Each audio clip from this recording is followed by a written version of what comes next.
अस्सलाम वालेकुम स्टूडेंट्स। आज का हमारा जो टॉपिक है बेसिकली वो है जी टिश्यू लेवल। लास्ट टाइम हमने टॉपिक स्टार्ट किया था लेवल ऑफ ऑर्गेनाइजेशन और उसमें हमने बात की थी कि लिविंग ऑर्गेनिज्म में जो लेवल ऑफ ऑर्गेनाइजेशन है वो सब एटॉमिक लेवल से स्टार्ट होती हैं और बायोस्फीयर लेवल तक जाती हैं। और लास्ट टाइम हमने ऑर्गेनेली एंड सेल लेवल तक डिस्कस किया था, जिसमें हमने यही बात की थी कि different type of biomolecules different way से असेंबल्स होते हैं, असेंबल्स होकर सब सेलुलर पार्टिकल्स बनाते हैं जिन्हें हम ऑर्गेनेलीज कहते हैं। फर्दर ये जो ऑर्गेनेलीज हैं वो कंबाइन होती हैं, कंबाइन होकर यूनिट ऑफ लाइफ बनाते हैं जिसे क्या नाम दिया जाता है, सेल कहा जाता है। और उसमें हमने ये भी कहा था कि सेल के अंदर जितने भी ऑर्गेनेलीज हैं उनमें डिवीजन ऑफ लेबर पाई जाती है, मीन उन्होंने अपने काम डिवाइड किए हुए होते हैं, हर ऑर्गेनेली अपना पर्टिकुलर वर्क करती है। और उसके बाद हमने बात की थी कि जो लेवल ऑफ ऑर्गेनाइजेशन है यूनिसेलुलर ऑर्गेनिज्म में सेल लेवल पे आके खत्म हो जाते हैं, लेकिन मल्टी सेलुलर ऑर्गेनिज्म के अंदर level of organisation next level तक जाते हैं। और जो नेक्स्ट लेवल में से पहला जो है उन्हें क्या नाम दिया जाता है, they are known as tissue level. तो आज बेटे हमने वहीं से स्टार्ट करना है, हमारा जो टॉपिक है वो जो है वो क्या है जी, टिश्यू लेवल से स्टार्ट होगा। तो खैर सबसे पहले तो हमें ये पता होना चाहिए कि होता क्या है। अभी मैंने आपको बताया कि मल्टी सेलुलर ऑर्गेनिज्म में होता है, यूनिसेलुलर ऑर्गेनिज्म में नहीं होता। इसमें क्या होता है, जो सिमिलर सेल्स होते हैं, और सिमिलर सेल्स का मतलब क्या है, सेम टाइप ऑफ सेल्स, और जो कि सेम फंक्शन, क्योंकि सेम टाइप हैं सेल्स हैं तो सेम फंक्शन परफॉर्म करेंगे। वो आपस में ऑर्गेनाइज्ड होते हैं, मिलते हैं, मिलकर एक ग्रुप बनाते हैं, और उस ग्रुप को क्या कहा जाता है, एक टिश्यू कहा जाता है। एक टिश्यू की अगर हम प्रॉपर डेफिनेशन देखें क्या है, it is a group of similar cells which are specialized for the performance of a common function। इसमें दो पॉइंट्स हैं, इंपॉर्टेंट है। पहले नंबर पे जो टिश्यू है एक सिमिलर सेल्स का ग्रुप है, मीन इसमें सेम टाइप ऑफ सेल्स होंगे, और वो सारे जो हैं वो क्या करेंगे, एक कॉमन फंक्शन परफॉर्म करेंगे। जैसे नर्वस टिश्यू है, न्यूरॉन सेल से मिलकर बना होता है। एपिथेलियल टिश्यू है, एपिथेलियल सेल से मिलकर बना होता है। मसल टिश्यू है, मसल फाइबर से मिलकर बना होता है। मीन इनके जो सेल्स हैं, हम जो डिफरेंट टिश्यूज की बात कर रहे हैं वो सेम टाइप ऑफ सेल्स के होते हैं। सो दो मेजर पॉइंट्स हैं टिश्यू लेवल में कि ये तो एक मेजॉरिटी जो टिश्यूज हैं वो सिमिलर सेल्स के होंगे और वो एक कॉमन फंक्शन परफॉर्म करेंगे।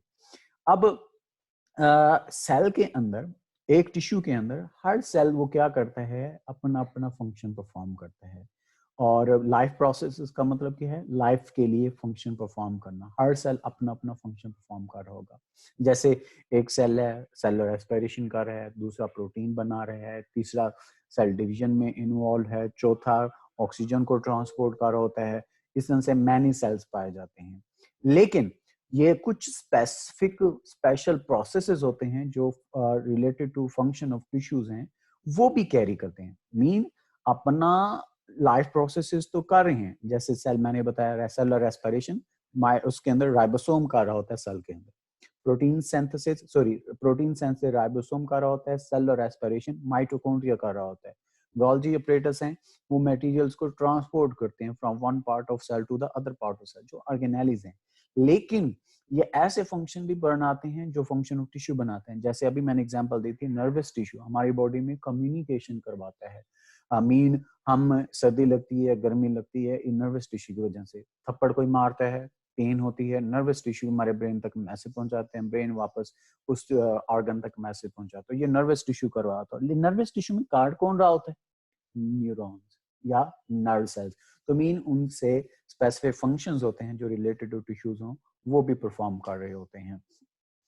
तो इसमें अगर हम एग्जांपल देखें टिश्यूज को टू, क्योंकि मल्टी सेलुलर ऑर्गेनिज्म जो है उन्हें टू मेजर ग्रुप्स में डिवाइड किया जाता है, एक एनिमल और दूसरा प्लांट्स। इस जो टिश्यू लेवल है हम इन्हीं लेवल के ऊपर पढ़ते हैं। प्लांट टिश्यूज हैं, मेजर तो बहुत सारी टाइप्स हैं, उसमें से कुछ टाइप्स ये हैं, जैसे फॉर एग्जांपल एपिडर्मल टिश्यू है जो प्लांट्स के बाहर पाया जाता है, बाउंड्री बनाती है, आउटर लेयर बनाती है प्लांट बॉडी की। ग्राउंड टिश्यूज हैं, जैसे इसमें पैरेन्काइमा सेल्स आ जाते हैं, मीन मटेरियल को ट्रांसपोर्ट करते हैं। इसी के अंदर फोटोसिंथेसिस वाले सेल्स आ जाते हैं। इसी के अंदर प्रोटीन्स हैं, फॉर्मेशन वाले सेल्स आ जाते हैं। इस तरह एनिमल टिश्यूज हैं, उसमें अगर हम बात करते हैं नर्वस टिश्यू है जिसकी अभी हम बात कर रहे थे, कम्युनिकेशन करवा रहा है। मसल टिश्यू है, हमारी बॉडी में मूवमेंट करवाते हैं। इसी तरह एपिथेलियल टिश्यू होते हैं जो हमारी स्किन में पाए जाते हैं, ओरल कैविटी के अंदर मैनी फर्दर ऑर्गन्स हैं उसमें पाए जाते हैं। स्मूथ मस टिश्यूज हैं, और तो इस तरह से मैनी टाइप्स जो हैं एनिमल टिश्यूज की पाई जाती हैं। तो ये नेक्स्ट लेवल था जिसे क्या नाम दिया, टिश्यू लेवल दिया। फिर उसके बाद नेक्स्ट जो लेवल है उसे क्या नाम दिया जाता है, organ and organ system level. इसमें दो चीजें हैं, एक ऑर्गन लेवल है और दूसरा ऑर्गन सिस्टम लेवल। तो इसमें हम सबसे पहले ऑर्गन्स या ऑर्गन सिस्टम की बात कर लेते हैं। सबसे पहले हम देख लेते हैं होता क्या है। अब बेटे जैसे हमने बात की सेम टाइप ऑफ, ज़हन में रखना, टिश्यूज में same type of cells combine हो रहे हैं, ऑर्गन्स के अंदर different type of tissues combine हो रही हैं। ये पॉइंट ज़हन में होना चाहिए आप लोगों को। हायर मल्टीसेलुलर ऑर्गेनिज्म में क्या होता है, more than one type of tissues. More than one type of tissues का मतलब क्या है, डिफरेंट टाइप ऑफ टिश्यूज जो कि अपने अपने रिलेटेड फंक्शन परफॉर्म कर रहे होते हैं, ऑर्गेनाइज्ड होते हैं। ऑर्गेनाइज्ड होकर एक ग्रुप बनाते हैं, यूनिट बनाते हैं। उस यूनिट को क्या कहा जाता है, ऑर्गन कहा जाता है। एक कहने का मतलब ये है कि एक ऑर्गन के अंदर डिफरेंट टाइप ऑफ टिश्यूज होंगे। जैसे फॉर एग्जांपल है, हम आगे एग्जांपल लेंगे, अपने स्टमक की एग्जांपल लेंगे। इसी तरह हम अपने हार्ट की एग्जांपल ले लेते हैं। इसमें कार्डिक मसल है, एक टिश्यू है। एपिथेलियल टिश्यूज होते हैं, एक दूसरा इसके अंदर टिश्यू पाया जाता है। तो different, more than one type. More than one type का मतलब क्या होगा, एटलीस्ट टू टाइप तो लाजमी होंगी, मीन डिफरेंट। और उसमें जितने टिश्यूज पाए जाते हैं वो क्या है बेटे, अपना फंक्शन परफॉर्म कर रहा होता है। जैसे एपिथेलियल टिश्यू है तो अपना फंक्शन परफॉर्म कर रहा है, कार्डिक टिश्यू है, इन कार्डिक मसल्स हैं तो अपना फंक्शन परफॉर्म कर रहे होते हैं। हार्ट की अगर हम स्पेसिफिकली बात कर रहे होते हैं तो इसमें वही बात कर रहे हैं, जो डिफरेंट टिश्यूज हैं ऑर्गन के अंदर अपना अपना फंक्शन परफॉर्म करते हैं, लेकिन सबका फंक्शन जब कंबाइन होता है, कंबाइन होकर उस पूरे एक ऑर्गन का फंक्शन बन जाता है। जैसे फॉर एग्जांपल है, यहाँ पे मैंने एक एग्जांपल दिया है, स्टमक एक ऑर्गन है। इसका फंक्शन क्या होता है, प्रोटीन को डाइजेस्ट करना और फूड को स्टोर करवाना। हम बात कर रहे हैं, ध्यान रखते हैं, स्टमक का फंक्शन क्या है, digestion of protein and storing of food. ये हम बात कर रहे हैं फंक्शन ऑफ स्टमक की। इसमें एक्चुअली करवाता कौन है, टिश्यूज। अब टिश्यूज ऑफ स्टमक देखें तो इसमें two major type of tissues पाए जाते हैं। उसमें से एक जो है एपिथेलियल टिश्यू है, जो गैस्ट्रिक जूस सेक्रीट कर रहा होता है। और गैस्ट्रिक जूस सेक्रीट कर रहा होता है। गैस्ट्रिक जूस क्या काम कर रहा है, डाइजेशन ऑफ प्रोटीन। और हमने बात की शुरू में, डाइजेशन ऑफ प्रोटीन किसका फंक्शन है, स्टमक का, लेकिन उसमें करवा कौन रहा है, एपिथेलियल टिश्यू। ये आगे हम 8 चैप्टर में पूरा डिटेल से डिस्कस करेंगे, गैस्ट्रिक जूस किस तरह से प्रोटीन को डाइजेस्ट करता है। एक्चुअली एक जूस होता है, एक सेक्रीशन होती है जो स्टमक की वॉल्स सेक्रीट करती है, और स्टमक की वो जो वॉल्स हैं उन्हें कहा जाता है एपिथेलियल टिश्यूज कहा जाता है। गैस्ट्रिक वॉल्स भी उन्हें कहते हैं। तो ये प्रोटीन को डाइजेस्ट करता है। इसमें पेप्सिन होता है, पेप्सिन प्रोटीन को ब्रेक डाउन करता है। फिर उसके बाद दूसरा जो टिश्यू है वो कौन सा बेटे, मस्कुलर टिश्यू, जो कि स्टमक की वॉल्स की कॉन्ट्रैक्शन करता है, mean contract relax, contract relax, contract relax. इससे क्या होगा, जो फूड पार्टिकल्स हैं वो ग्राइंड होना शुरू हो जाते हैं। जैसे ग्राइंडर में हम किसी बड़े बड़े पीस डाल देते हैं, जैसे एलमंड है, पाउडर बनाना है, उसको ग्राइंडर में डाल के उसको पाउडर के फॉर्म में ले आते हैं। तो ये वो उस तरह फूड को क्या करता है, ग्राइंड करता है। ग्राइंड करके पोस्टीरियर एंड, मीन इसके नीचे वाला हिस्सा या नेक्स्ट पार्ट जो इसके स्टमक के बाद जो होता है, स्मॉल इंटेस्टाइन, उसकी तरफ से क्या करता है, मूव करता है। शुरू में हमने बात की ये स्टमक फंक्शन परफॉर्म कर रहा है, लेकिन स्टमक में मीन डाइजेशन ऑफ प्रोटीन हो रही है, ग्राइंडिंग ऑफ फूड हो रही होती है, फूड को मूव किया जाता है, फूड को स्टोर किया जाता है। ये स्टमक के मेजर फंक्शन है। लेकिन स्टमक में एक्चुअली कौन करवा रहे होते हैं, उसके ऑर्गन्स। जैसे मैं एक एग्जांपल देता हूँ कि जी स्कूल का फंक्शन क्या होता है, बच्चों को एजुकेशन देना, लेकिन स्कूल तो एजुकेशन नहीं दे रहा, तालीम स्कूल तो नहीं दे रहा। तालीम कौन, एजुकेशन उन्हें कौन दे रहा होता है, स्कूल के जो यूनिट्स हैं, मीन वहाँ पे टीचर्स उन्होंने हायर किए हुए हैं। टीचर्स उसको एक स्पेसिफिक क्लास को पढ़ा रहे हैं, एजुकेशन तो वो दे रहे हैं। लेकिन सारे टीचर्स का जब काम कंबाइन होता है, कंबाइन होकर उस इंस्टीट्यूट का बन जाता है। हम कहते हैं जी इस इंस्टीट्यूट ने ये एजुकेशन दी। अब जब हम बात करेंगे किस इंस्टीट्यूट का बहुत बड़ा नाम है जी, क्यों नाम है, इंस्टीट्यूट के ब्रांड की वजह से तो नहीं आएगा, बल्कि उसके जो काम करने वाले लोग हैं उसकी वजह से आएगा। ठीक है, तो इसी तरह मीन कहने का मतलब ये है कि कोई भी हम काम ले लें, कोई भी ऐसा इंस्टीट्यूट ले लें, वो इंस्टीट्यूट बजाते खुद तो काम नहीं कर रहा होता, कोई भी बड़ा इंस्टीट्यूट ले लें, छोटा ले लें, वो नहीं कर रहा होता, बल्कि उसके अंदर जो यूनिट्स हैं, मीन वर्कर्स हैं, जैसे स्कूल है तो टीचर्स हैं, कंस्ट्रक्शन कंपनी है तो उसमें कंस्ट्रक्शंस के वर्कर्स हैं, तो ये काम कर रहे होते हैं। लेकिन एट द एंड क्या होता है, सबका काम कंबाइन होता है, कंबाइन होकर वो एक पर्टिकुलर इंस्टीट्यूट का काम बन जाता है। तो इसी तरह ऑर्गन्स में भी यही होता है, मीन के टिश्यूज कंबाइन होंगे, कंबाइन होकर वो क्या बना देंगे, ऑर्गन बना देंगे। और एक ऑर्गन के अंदर डिफरेंट टिश्यूज जो हैं, क्योंकि डिफरेंट टाइप्स के अपना अपना फंक्शन परफॉर्म करते हैं, एट द एंड सबका फंक्शन कंबाइन होता है, कंबाइन होकर पर्टिकुलर ऑर्गन का बन जाता है। फिर नेक्स्ट आगे अगर हम जाते हैं तो हम क्या कंक्लूड क्या करते हैं, क्या कंक्लूजन निकलती है। सो जो टिश्यूज जो हैं, ये बेसिकली हम स्टमक की बात कर रहे हैं, मीन मसल टिश्यू और एपिथेलियल टिश्यू अपने अपने स्पेसिफिक फंक्शन परफॉर्म करते हैं, which are collectively become the function of stomach. और जैसे फॉर एग्जांपल ये स्टमक की हमने एक डायग्राम दी है, इसका क्रॉस सेक्शनल स्ट्रक्चर देखें तो हम सिर्फ टिश्यूज की बात करेंगे। एक तो बेटे इसका ये पार्ट है टिश्यूज का, ये जो नजर आ रहा है आप लोगों को, तो ये जो टिश्यूज हैं, ठीक है, इसकी अगर हम बात करते हैं, इसमें मसल टिश्यूज हैं, इंटरनली जो नजर आ रहे हैं, यहाँ पे इसके क्या पाए जाते हैं, एपिथेलियल टिश्यू, जिन्हें ग्लैंडुलर टिश्यूज भी कहा जाता है। ग्लैंडुलर टिश्यूज बेटे क्या होते हैं, which are consisted of glands. Glands क्या होते हैं, विच मेक सम सिक्रीशन। जैसे इसके अंदर गैस्ट्रिक ग्लैंड्स हैं तो क्या सेक्रीट कर रही होती हैं, गैस्ट्रिक जूस सेक्रीट कर रही होती हैं। तो ये उसमें इसमें देख सकते हैं आप लोगों को, ये गैस्ट्रिक फोल्ड्स के नाम से ये सारी चीजें नजर आ रही हैं, जिसमें गैस्ट्रिक ग्लैंड्स होती हैं और वो गैस्ट्रिक जूस सेक्रीट कर रही होती हैं। इसका हम फर्दर 8 चैप्टर में डिटेल से डिस्कस करेंगे, इंपॉर्टेंट लॉन्ग क्वेश्चन है। फिर उसके बाद नेक्स्ट आगे हम चलते हैं तो ऑर्गन सिस्टम आता है हमारे पास। इसमें दो चीजें थी, एक ऑर्गन और दूसरा organ system level. Organ system level भी ऑर्गन के साथ मिलता जुलता है। जैसे different type of tissues combine हुए ऑर्गन्स बना, तो इसमें क्या होता है, डिफरेंट ऑर्गन्स जो हैं अपने रिलेटेड फंक्शन परफॉर्म कर रहे होते हैं, ऑर्गेनाइज्ड होते हैं, ऑर्गेनाइज्ड होकर वो क्या बना देते हैं, ऑर्गन सिस्टम। जैसे वहां पे हमने बात की different type of tissues combine हुए और रिलेटेड फंक्शन परफॉर्म कर रहे हैं, ऑर्गेनाइज हुए, ऑर्गन्स बना। यहाँ पे बेटे वही बात हो रही है, डिफरेंट ऑर्गन्स आपस में कंबाइन होते हैं, लेकिन हर ऑर्गन पर्टिकुलर फंक्शन परफॉर्म कर रहा होता है, वो मिलते हैं, मिलकर क्या बना देते हैं, एक ऑर्गन सिस्टम बना देते हैं। इसी तरह एक ऑर्गन सिस्टम में भी क्या होता है, each organ carries it's on specific function और रिलेटेड फंक्शंस। और एट द एंड क्या होता है, function of all organs collectively become the function of that particular organ system. जैसे फॉर एग्जांपल है, हमारी बॉडी में डिफरेंट ऑर्गन सिस्टम है, रिप्रोडक्टिव सिस्टम है, रेस्पिरेटरी सिस्टम है, नर्वस सिस्टम है, इस तरह डाइजेस्टिव सिस्टम है, इसी तरह सर्कुलेटरी सिस्टम है। तो उसमें से एक एग्जांपल ले रहे हैं, that is the digestive system, which is organ system of the living organisms in animals. अब इसमें अगर हम बात करें जो मेजर ऑर्गन्स हैं कौन कौन से, क्योंकि हमने कहा कि organ system different type of organ पर कंसिस्ट होगा।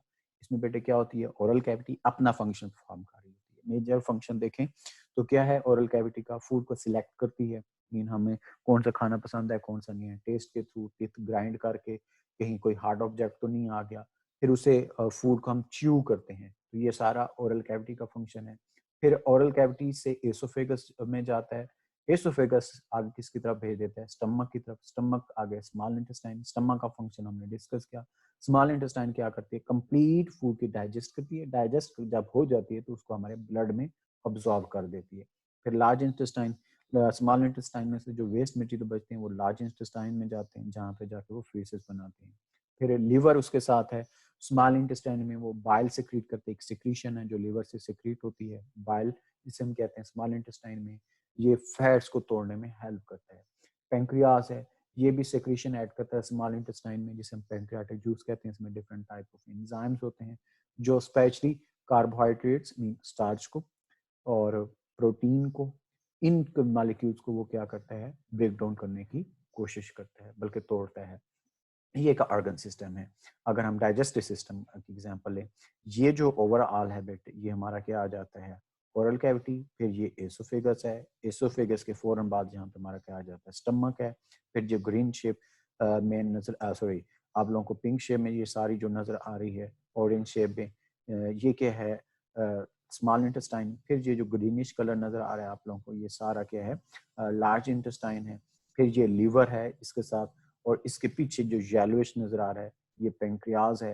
ये सारे मीन जो हैं ऑर्गन्स मिलते हैं, मिलकर क्या बना देते हैं, ऑर्गन सिस्टम। और इसमें मैंने आपको बताया कि हर ऑर्गन अपना अपना रिलेटेड फंक्शन परफॉर्म कर रहा है, डिफरेंट फंक्शन परफॉर्म कर रहे होते हैं। एट द एंड क्या होता है, इन ओवरऑल ऑर्गन्स का फंक्शन कंबाइन होता है, कंबाइन होकर वो क्या बना देता है, function of that particular organ system. आगे चलते हैं तो ऑर्गन सिस्टम, क्योंकि प्लांट्स भी मल्टीसेलुलर हैं उसमें भी होता है, लेकिन प्लांट्स में थोड़ा सा फर्क है एनिमल से। वो क्या है बेटे, कि जो प्लांट्स हैं उसमें ऑर्गन सिस्टम लेस कॉम्प्लेक्स होता है एज कंपेयर टू एनिमल। उसकी रीजन ये है कि एनिमल में फंक्शन ज्यादा होते हैं एज कंपेयर टू प्लांट्स। जितना के फंक्शन होंगे उसी तरह की उसके अंदर कम्प्लेक्सिटी पाई जाती है, उसी तरह का वो क्या होगा, कम्प्लेक्स होगा। तो इसलिए प्लांट्स में जो है ऑर्गन सिस्टम ज्यादा सिंपल होते हैं आप कह सकते हैं, या लेस कॉम्प्लेक्स होते हैं as compare to the animal. जैसे प्लांट्स में हम बात करते हैं, रूट सिस्टम है, शूट सिस्टम है, रिप्रोडक्टिव सिस्टम है, तो ये मेजर जो है सिस्टम पाए जाते हैं प्लांट्स के अंदर। तो ये नेक्स्ट आ गया जिसे हमने क्या नाम दिया, organ and organ system level in plants.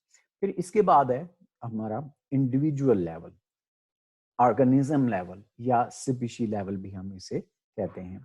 इसमें बेटे क्या होता है, फर्दर डिफरेंट जो ऑर्गन्स और ऑर्गन सिस्टम है वो आपस में ऑर्गेनाइज्ड होते हैं, ऑर्गेनाइज्ड होकर एक पूरी बॉडी बनाते हैं, जिसे हम क्या नाम देते हैं, इंडिविजुअल का, या जिसे हम क्या नाम देते हैं, ऑर्गेनिज्म का नाम देते हैं। ये हमारे पूरे mean different organ system combine होकर क्या बनाते हैं, एक individual.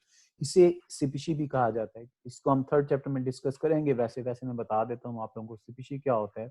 It is a group of same type of organism, ठीक है, which have ability for interbreeding naturally among them and produce the fertile offsprings. Fertile offsprings क्या होते हैं? These are the organisms which have ability for the further reproduction.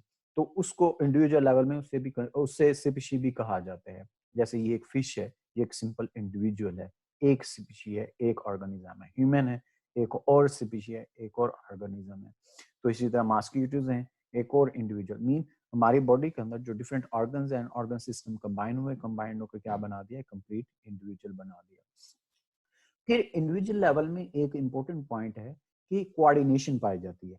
Individual किस चीज से मिलकर बनना होता है, ऑर्गन एंड ऑर्गन सिस्टम से मिलकर बनना होता है, ठीक है बेटे। तो एक इंडिविजुअल के अंदर जो different organ and organ system है उनकी आपस में क्या होती है, कोऑर्डिनेशन। कोऑर्डिनेशन का क्या मतलब है, मीन इसमें ये होता है कि जब different organ and organ system मिलके सारे कंबाइन होके एक स्पेसिफिक फंक्शन परफॉर्म करते हैं, हम कहते हैं उनमें कोऑर्डिनेशन है। जैसे क्लास में स्टूडेंट्स और टीचर्स में कोऑर्डिनेशन पाई जाती है, टीचर्स के साथ कोऑर्डिनेशन है। जैसे मैंने बायो का लेक्चर लेना है तो मेरी फिजिक्स वाले लेक्चर वाले के साथ कोऑर्डिनेशन होगी, भी आपने फिजिक्स का इस वक्त लेक्चर लेना है, मैंने बायो का लेक्चर इस वक्त लेना है। इस तरह इंग्लिश वाले हैं तो इंग्लिश वाले कहेंगे मैंने इस वक्त लेक्चर लेना है। तो मीन हर की कोऑर्डिनेशन होती है, मिल के चलते हैं। लेकिन मैं अपना काम कर रहा हूँ, बायो पढ़ा रहा हूँ, फिजिक्स वाले फिजिक्स पढ़ा रहे हैं, इंग्लिश वाले इंग्लिश पढ़ा रहे हैं, लेकिन हम क्या कर रहे हैं, कलेक्टिवली कंबाइंडली एक क्लास का काम कर रहे हैं। तो हम सारे मिलके, इसी तरह क्लास के स्टूडेंट्स हैं, स्टूडेंट्स भी कोऑर्डिनेटेड होते हैं। मीन बायो का लेक्चर हो तो बायो का लेक्चर सुनेंगे, बायो का काम करेंगे, उसमें फिजिक्स का है तो फिजिक्स का करेंगे, मैथ्स का है तो मैथ्स का करेंगे। तो मीन उनमें भी टीचर के साथ कोऑर्डिनेशन होती है। लेकिन ये सारे कंबाइन होते हैं, कंबाइन होकर क्या कर रहे होते हैं, एक पर्टिकुलर एक कॉमन फंक्शन परफॉर्म कर रहे होते हैं, that is the work of specific class. तो इस तरह हमारी बॉडी में भी different organs and organ system पाए जाते हैं। ये हम कहते हैं जी उनके अंदर क्या पाई जाती है जी, कोऑर्डिनेशन है। They are well coordinated with each other. जैसे फॉर एग्जांपल है, एक एग्जांपल लेते हैं कि हम बात करते हैं, एक हम दौड़ रहे हैं, किसी चीज के पीछे दौड़ रहे हैं, तो हम उसमें क्या है कि कॉन्टिन्यूसली हार्ड एक्सरसाइज कर रहे हैं। अब जब हम कॉन्टिन्यूसली हार्ड एक्सरसाइज कर रहे हैं, इसमें सिर्फ एक्सरसाइज में क्या होता है, हमारे मसल्स वर्क कर रहे होते हैं, मीन हम मसल्स के थ्रू बॉडी को मूवमेंट करवा रहे होते हैं। तो कहने का मतलब ये है, इसमें सिर्फ मसल्स इन्वॉल्व नहीं है, बल्कि हमारे और ऑर्गन्स भी इन्वॉल्व होते हैं।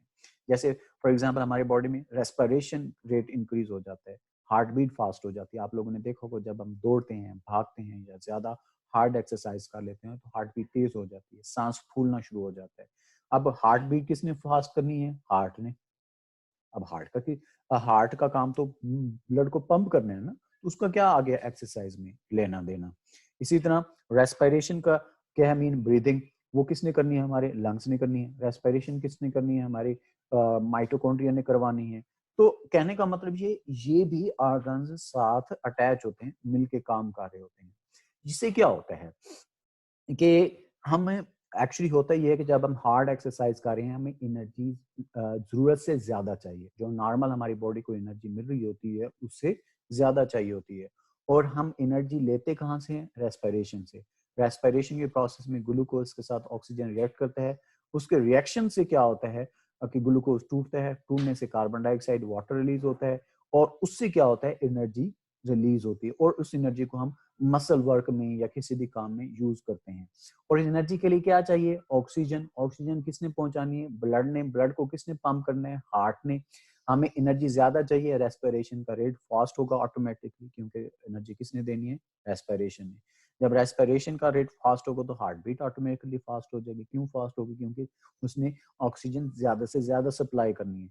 और जैसे ही रेस्पिरेशन या हार्ट बीट फास्ट होती है हमारा सांस फूलना शुरू हो जाता है, मीन ब्रीदिंग रेट ज्यादा हो जाता है। क्यों ज्यादा होता है? ताकि ज्यादा से ज्यादा ऑक्सीजन ले सकें और रेस्पिरेशन को दे सकें। रेस्पिरेशन से कार्बन डाइऑक्साइड बन रही है तो ज्यादा से ज्यादा बॉडी से निकाल सकें। काम क्या हो रहा था? Muscle work.